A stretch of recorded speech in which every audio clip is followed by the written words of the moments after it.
increasingly the customers are controlling the relationship with brands when it comes to information and information sources.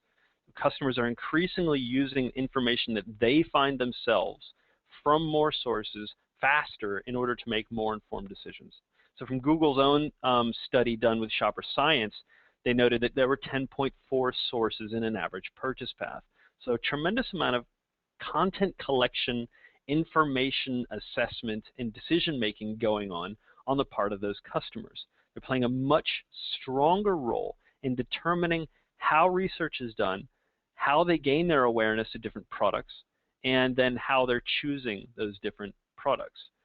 Essentially, pull channels, that is the information that they're pulling themselves, are providing more and more information for them as opposed to the push channels.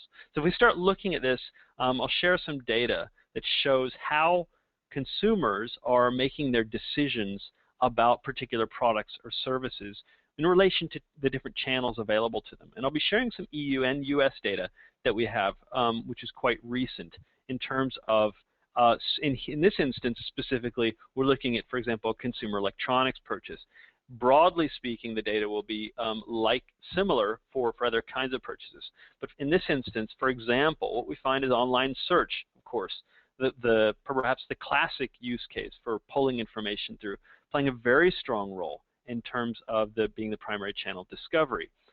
Then asking friends, family, colleagues, word of mouth type of activities playing a quite strong role. Online recommendations. The first kind of push channel doesn't come until all the way down at ads on TV, where we find among EU people, or people in the EU, at least the EU 7, the largest 7 countries among EU populations, being pretty small, around 2%, and about 5% among US respondents. And online video, and this is important because we'll be returning to that, also showing a relatively small fraction here, maybe 4% among US and maybe 2% among the EU audiences. Now it's worth noting here that this is self-reported responses. It may be the case in some instances here that people are actually discovering video or discovering products through videos that appeared in searches, but then when they're recording that, they're recording it as search as opposed to as online video. But in any event, what we're finding is that strong prevalence and strength of those pull channels, that is the channels that the customers are using to gather information themselves in terms of how they discover products or services. Now when it comes to research and exploration, does the picture change? No, it does not. So here, again, online search playing a very strong role. Here, obviously, all the numbers are escalated because you can only use one channel to discover a particular product or brand or service. You can use many different channels to research them. But when we look at the most important channels in terms of their prevalence among these customers, both in the EU and the US, search, pull channel playing the strongest role, then word of mouth. Retailer websites playing a very important role, especially among shoppers in the EU. Manufacturers' websites also playing quite a strong role. In-store information.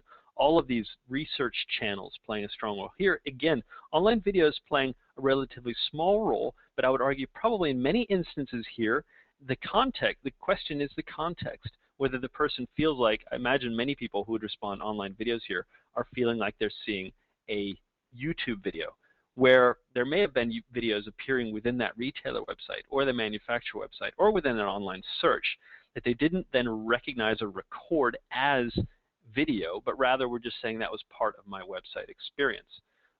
So that's how we see consumer electronics purchasers researching their products and how they're relating to pull channels.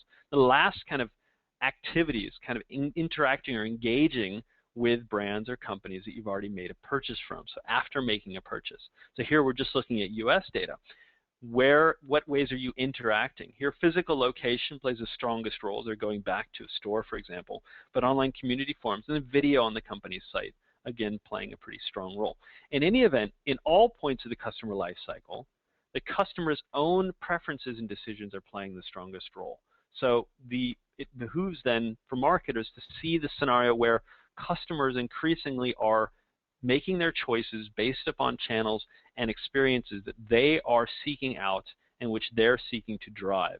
They're wanting to drive that experience.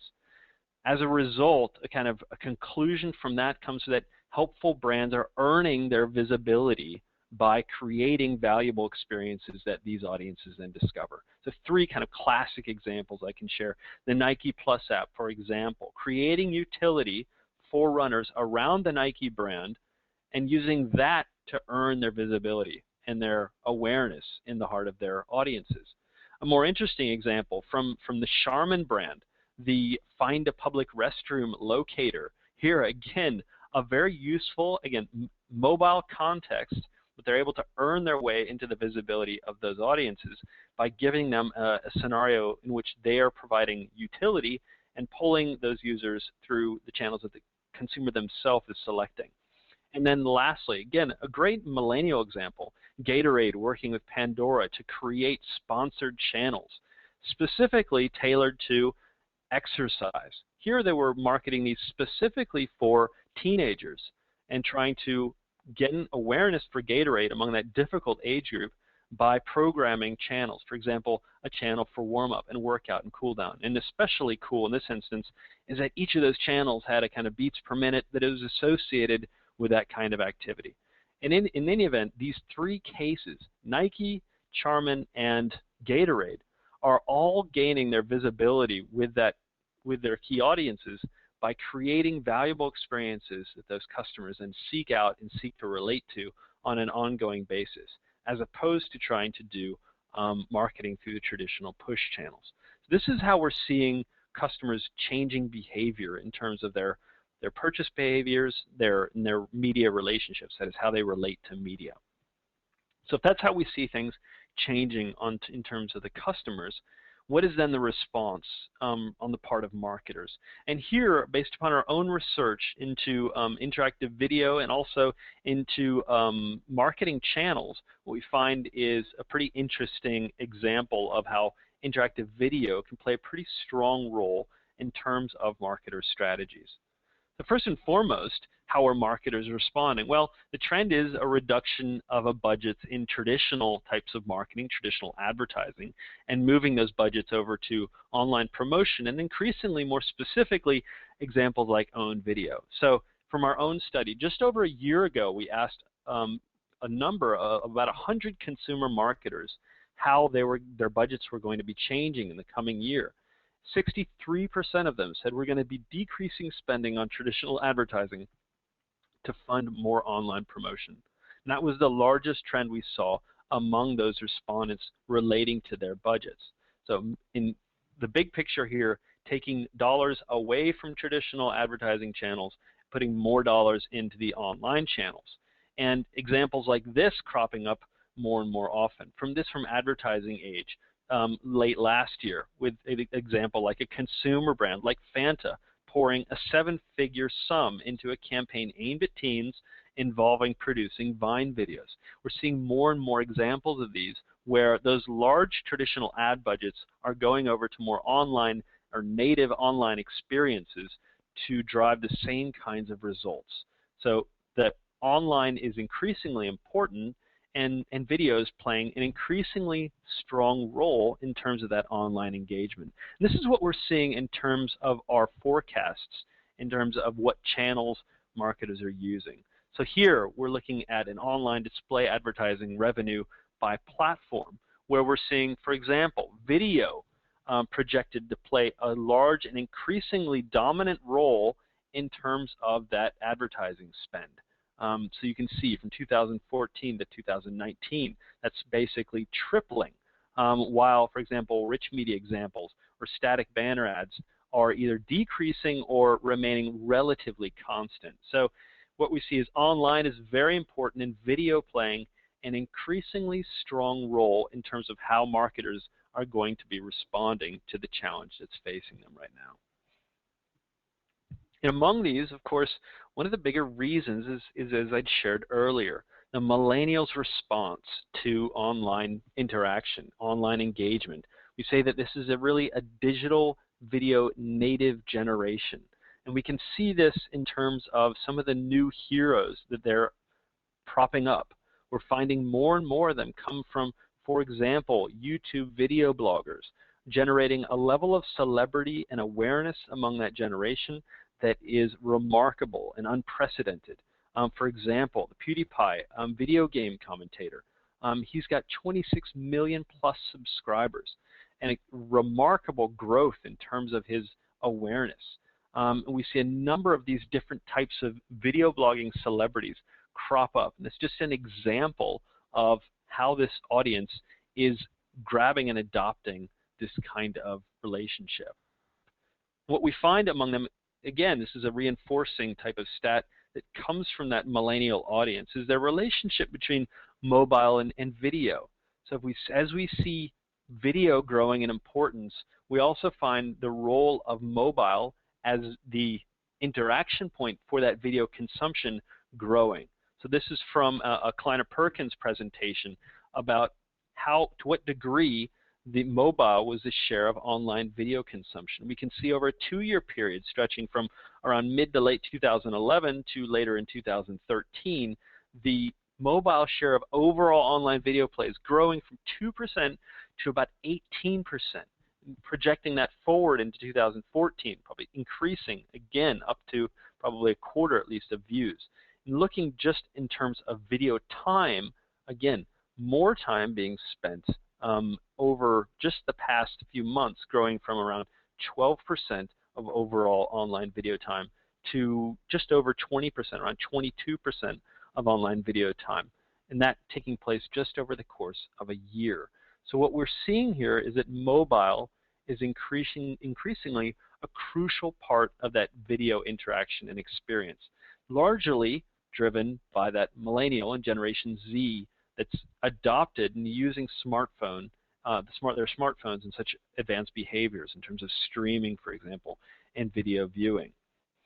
As a result, we're seeing big players like Facebook make big plays in terms of mobile and video. So here, for example, seeing how Facebook's only advertising going on the mobile is sponsored content, and much of that sponsored content being a focus on video. And Facebook notably spending quite a bit of time and effort and lucre on making that video advertising, in-feed advertising product successful. We're seeing major technology platforms responding to this development of the mobile and video convergence.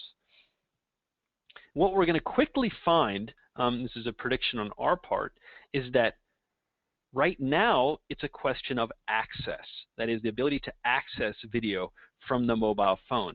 But very quickly we're going to find that the mobile phone and the mobile experience, because of the nature and how people are using it, demands interactivity. That is, people don't want to just sit there and look at their mobile phone and watch video on that mobile phone. They're going to want to interact with it and explore it. And this is not an opinion that I hold alone. It's one that's shared by a quite significant or influential figure, the head of Netflix. So in a report that they published just about a year ago, their long-term view here that apps are going to be replacing channels. So effectively, people are going to want to be interacting with that video increasingly. The pure access of online video is going to be trumped by the desire by audiences to interact with that experience, to make things happen within it. That is, applications replacing channels. So what we're seeing then is this collision of mobile and video. That is an appification, in a way, of video, which becomes like interactive video. Interactive video almost is a perfect use case for this collision between mobile and video. It's a kind of what you might call low threshold app strategy, whereby people can start interacting and having interactive experiences on their mobile phones without actually having to download an app. So it's pretty remarkable level of capability. So this is the kind of direction we're seeing things go, and thus why we're seeing a tremendous potential for interactive video and starting to see some pretty significant results from brands that are using video. Now, of course, interactive video isn't anything new. We've seen it for years.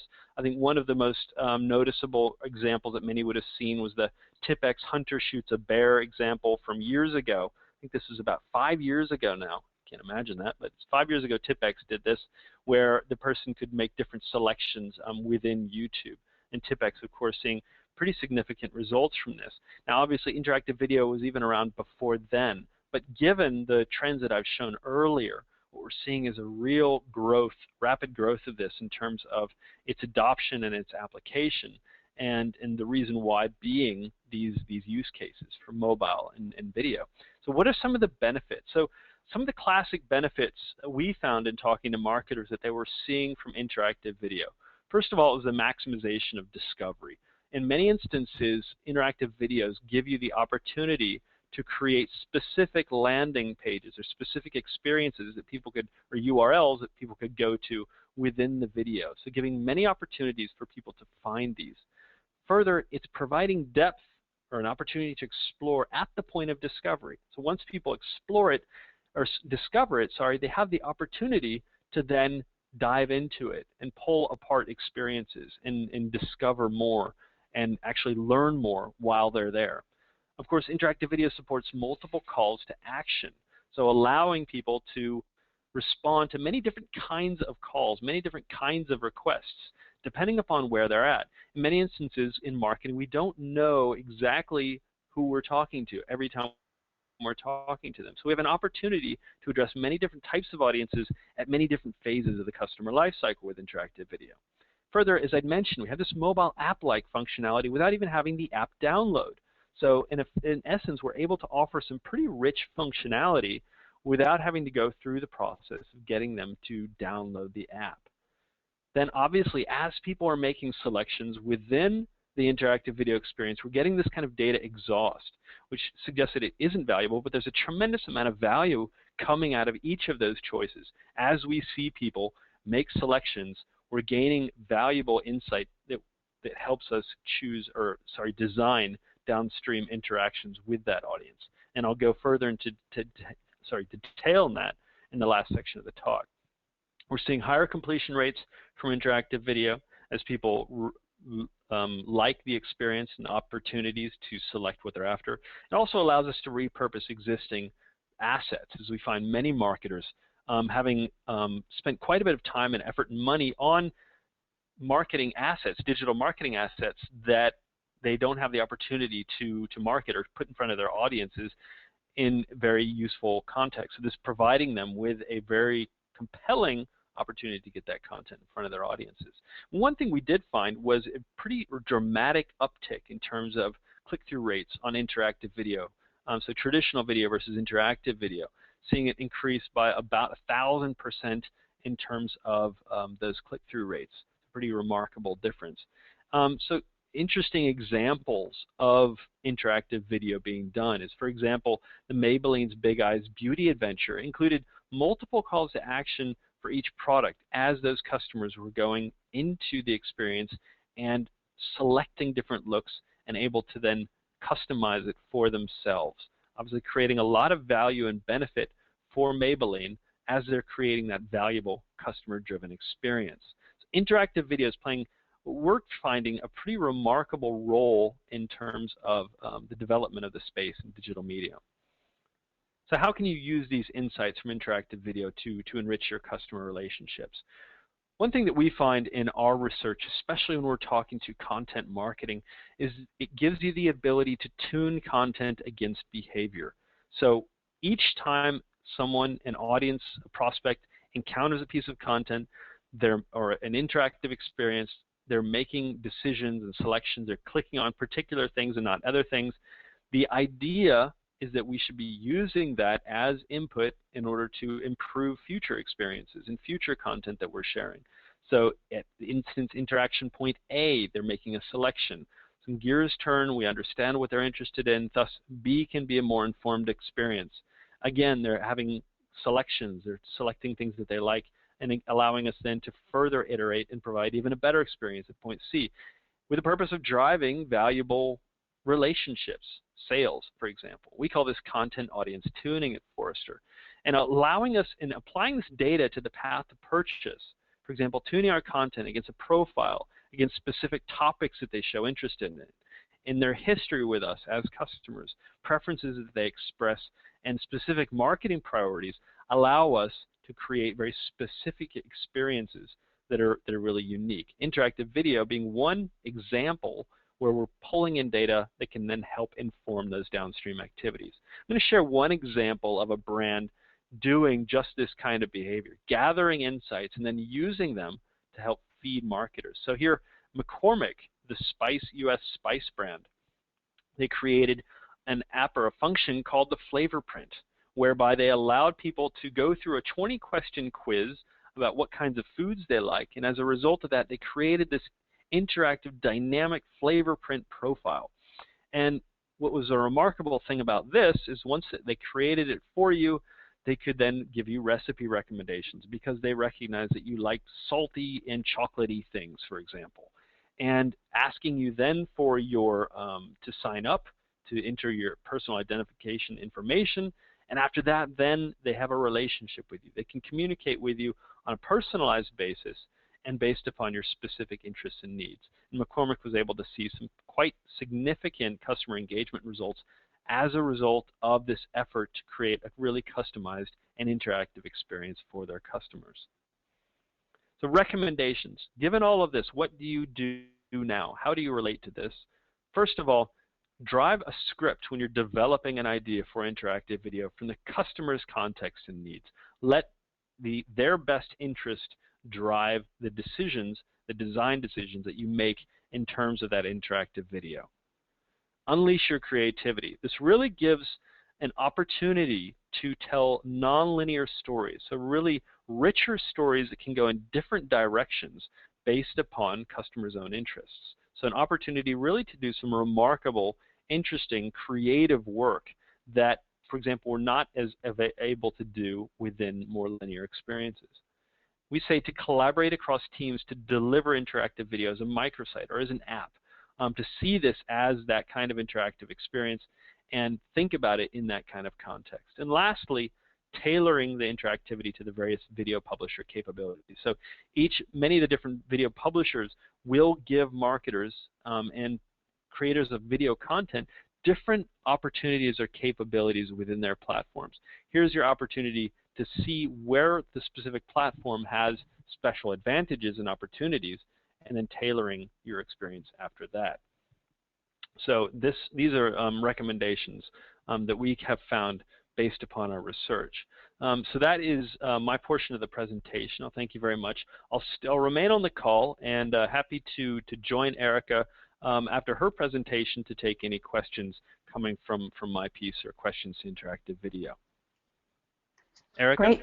I'm here. Great. Thank you, Ryan. That was fantastic. So we're going to shift the screen share over to my computer. And all right, I'm going to show my screen, and hopefully you are seeing my presentation. Before I dive into the slides, though, I thought that I would get a quick sense of who is on the call. So we're going to make the webinar interactive. I'm going to load a few questions for you.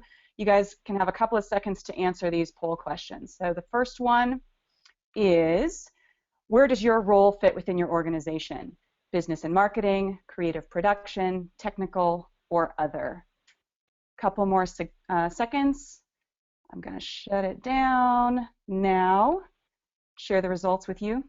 All right, so that's great. It sounds like we've got some business and marketing and then creative and production. Next question. Have you ever produced interactive videos before? Is this new? Are you gathering information? Where are you in this process? Couple more seconds. And we've got a fairly even split with a few more people with experience. For those of you who have created interactive videos, was it for brand awareness, e-commerce, lead gen, recruitment, training? Couple more seconds on this one. And we're seeing a fairly even split among the first three. No one using it for recruiting on this call and some for training.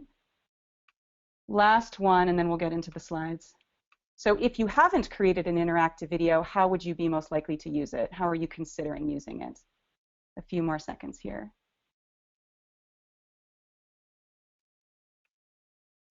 All right. And we're seeing similar spread on this one as well.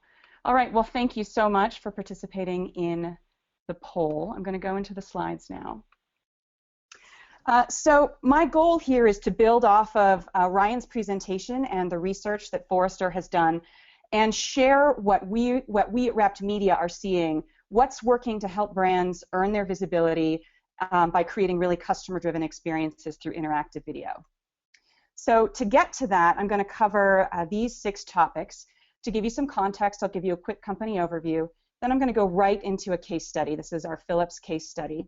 I'm going to discuss 2 key trends that we're seeing that are related to what Ryan has reported that's driving the migration from linear to interactive video, and that's the next wave of storytelling, and this societal shift, millennials and mobile.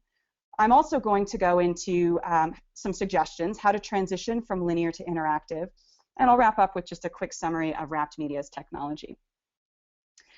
So at Rapt Media, we're a technology company, and we are focused on building the future of video. We have an interactive storytelling technology that gives marketers and content creators entirely new ways to tell personalized, customer-centric stories across all devices through video. And what we've seen is that unequivocally, these videos increase sales and conversions, they increase click-throughs, they increase viewing engagement and time spent viewing. And when a viewer interacts, it generates a whole lot more data. So we're able to provide really deep data insights on what's working and why so that marketers can get better over time. And we're built in HTML5, so it works natively on the web and mobile web. We work with all kinds of major brands, their agencies, and certain media companies. And our customers use this technology for everything that was in the poll, everything from e-commerce to driving sales to brand marketing to customer support, recruiting, and employee training. So because the term interactive video is really quite broad, it can mean interacting with the video in any number of ways, I want to dive right into an example and show you what we mean when we say interactive video. And this is our case study. This was a video that Philips launched throughout Europe to promote a new electric razor. They wanted to reach young millennial men, so these are digital native guys who are consuming content mostly on their mobile devices.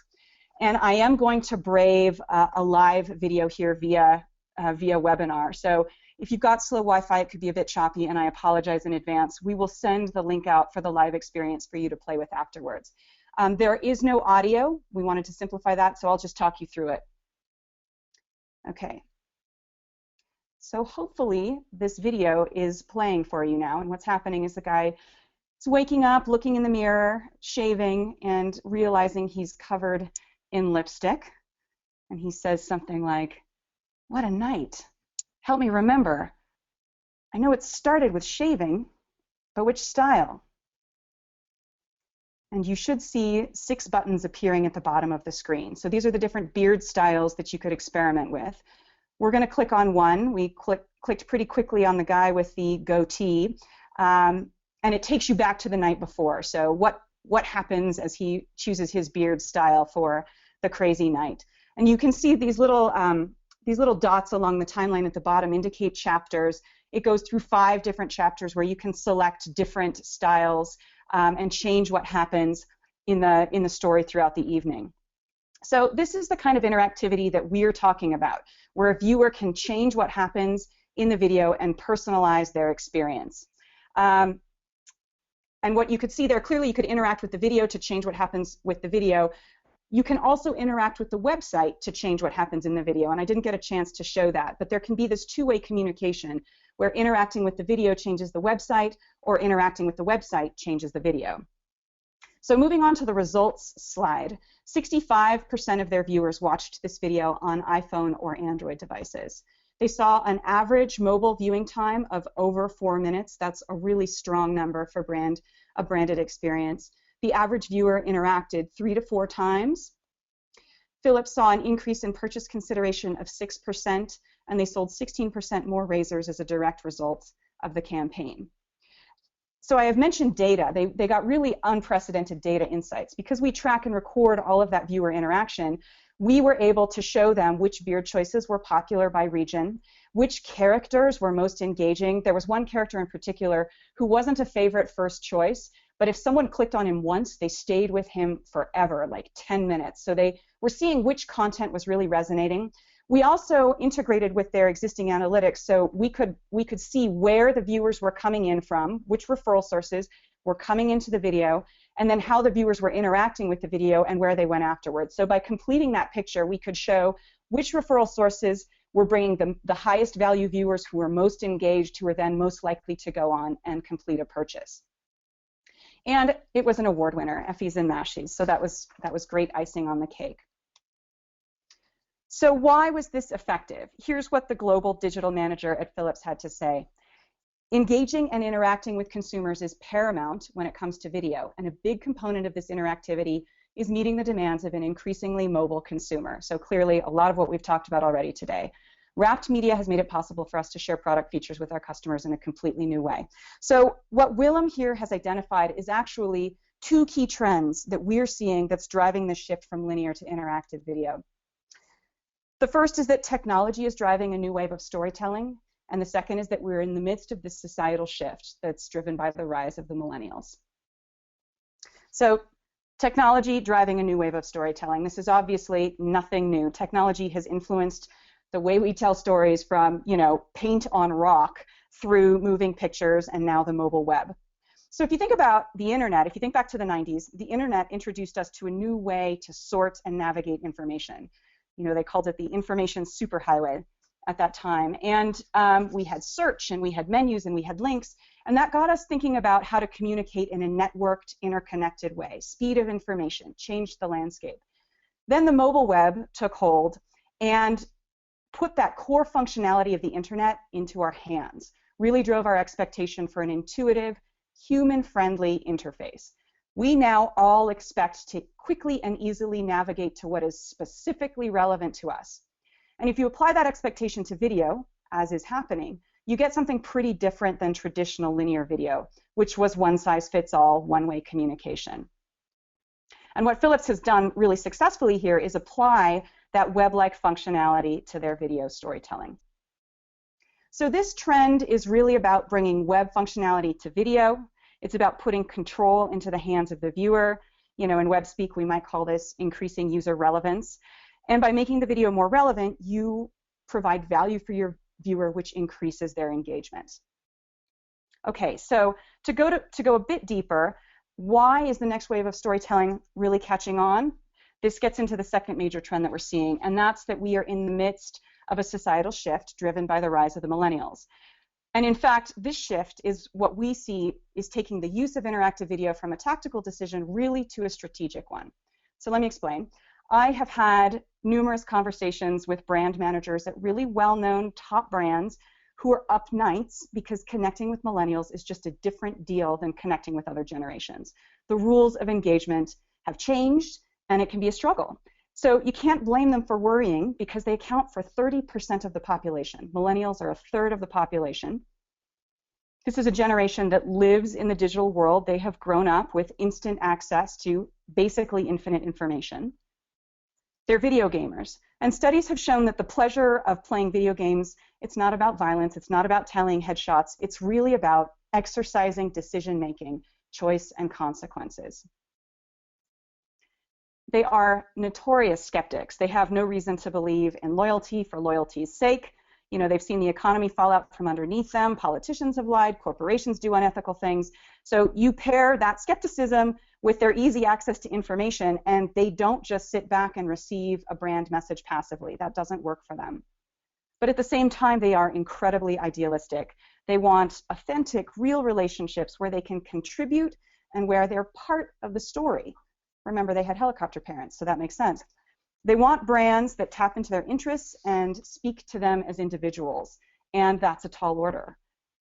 So while traditional linear video was great for mass media communication, where delivery of one-size-fits-all message, where that's what you did, traditional video fails in this environment. And interactive video, which enables authentic, personalized communication, is really well suited for driving meaningful results. So I went through the Philips case study, but I wanted to really quickly share a couple of other examples of how our customers are using interactive video. So Condé Nast Entertainment is using it to generate new revenue streams entirely in both editorial and advertising content. Deloitte saw a threefold increase in video engagement when they switched to interactive video for recruiting. The average viewing time was over 4 minutes. It outperformed a similar linear video posted on YouTube in 2013, both in terms of engagement and in terms of total views. And they generated some great social buzz, so it was really effective to get the word out. Anheuser-Busch created an interactive video where they saw 20 interactions per play. So, to reference back one of Ryan's comments about how interactive video allows you to maximize discovery, this one really blows my mind. Essentially, Anheuser-Busch got someone to press play once, and through that initial engagement in the video, basically exposed that viewer to 19 additional video clips. So, I think we're talking about repurposing content. You've spent money on content. Maybe you've got 50 videos, 2 of which have a fair amount of views, and 48 of which are languishing. With the smart application of interactive video, you can leverage that introductory video to help guide people into a lot more content, and through that discovery, expose a lot more content. So this one's a really interesting example to me. So from a high level, the results that we see with interactive video is that it drives engagement and conversions, it builds out all kinds of creative options and flexibility, and it provides deep customer insights and an increased return on investment. This all comes down to the value that we see that's created when marketers can combine personalized content with insightful data and measurable ROI. So how do you transition from linear video to interactive video? And there's going to be some overlap with what Ryan said. It's good to know that we are in agreement. But this is what we've seen as what the most successful implementers of interactive video have figured out. And I will go through each of these individually. So think non-linearly, obviously, right? But this is akin to the mind shift that happened when we first started experimenting with website layout. If you think way back, 20 years ago, how is a website different than a brochure? That thought process that you go through when you think about how you lay out information in an interactive fashion, it's very similar when you're thinking about interactive video. And as you're going through that thought process, you need to start with the question, where does interactivity add value to my viewer? Where is choice good? Is it creating a fun, playful, game-like experience, or does it add efficiency or easy access to information? Those are the times you really want to consider interactivity. If it's not adding value to the viewer, keep it out of your video. Build interdisciplinary collaboration. So because these videos rely on technology and are very app-like, you want your business, your creative, and your tech all to be working together. So what are the business drivers that you really want to see as a result of this content? How can the creative idea reinforce and move those business metrics forward? And then how can the technical abilities of interactive video help you distribute the content, track those user interactions, and understand their behavior? And that leads right into our next observation, which is that the most successful users of interactive video have really considered what they want to measure and are making sure that they can track that and pump that data into either an analytics solution like Omniture or Google Analytics or into marketing automation. So this is interesting. We've had a few really smart clients who figured out that they can use an interactive video almost like a survey. So as a viewer, you're interacting with the video, clicking on buttons to select content that is more and more personalized and relevant to you. If that interactive video is integrated with a marketing automation solution, that data can then be sent back to that back-end system and associated with that person. So then the sales team has a complete profile of exactly what your content preferences were based on how you interacted with the video. And building off that content, the best implementers of interactive video have really become agile. This is a web development term, obviously, agile development, and it's what Ryan was calling content audience tuning. So in many ways, interactive video is much more like web development than traditional video production. And agile development, the idea there is that the best way to improve your product is to get it out there early into the market as quickly as possible, take feedback from the market, and iterate quickly. Now, historically, this has obviously been impossible with video because it was extremely expensive to produce, and then distribution was a huge challenge. You had to do, broadcast, DVD release, theatrical release. That is not, you can't be agile with that method of distribution. The web changes that. And with interactive video, you can actually launch a video, track the results, and then because the video is composed of multiple little modular clips stitched together, you can swap clips out and modify it on the fly. So it's almost like instant A/B testing with video. And because you're getting so much data with each iteration, what we've seen is that the key to success is to learn with every launch and to launch frequently. It's not as successful when you treat it as a one-time thing. So to summarize here, I'm just going to go over our technology really quickly. It's HTML5 based, so it plays natively on any device. I think we've discussed that. We have an API technology, and this allows you to create really customized front-end experiences. Almost any kind of front-end interactivity we can accommodate using the API. It also allows us to integrate with almost every back-end solution. So analytics, marketing automation are just a few examples. Finally, it's search engine optimized, and I think that this is worth speaking about for just a minute because Ryan pointed out how fundamentally important search is clearly in the marketing, in the buyer journey. So there's 2 points that I think are worth discussing. The first is that starting this month, I think it's this month, Google is going to give search priority to websites that are mobile optimized. So, you know, if the traffic weren't reason enough, now Google is prioritizing websites that are optimized for mobile, and that includes interactive video. So you should consider mobile optimization for everything. Secondly, I think people understand in general that video boosts SEO, but interactive video adds a whole new layer to this because interactive video has an information hierarchy. You can see here in this image, you know, to the right, there's like 2 video clips and then 3 that are connected and then a final summary. Well, that's an information hierarchy that is machine readable. That is how search engines understand content. So that boosts the SEO abilities, and when you're building an interactive video, you can consider SEO keywords when you're doing things like naming your project, naming your clips, putting text on the screen, putting text on buttons.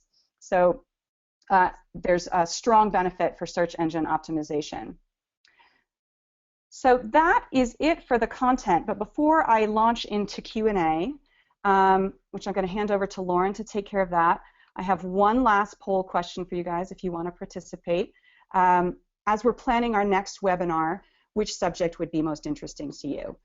Implications of HTML5 on video and the web, driving leads and revenue with interactive video, making sense of video consumption behavior, best practices in content marketing for mobile, or best practices for measuring success with interactive video.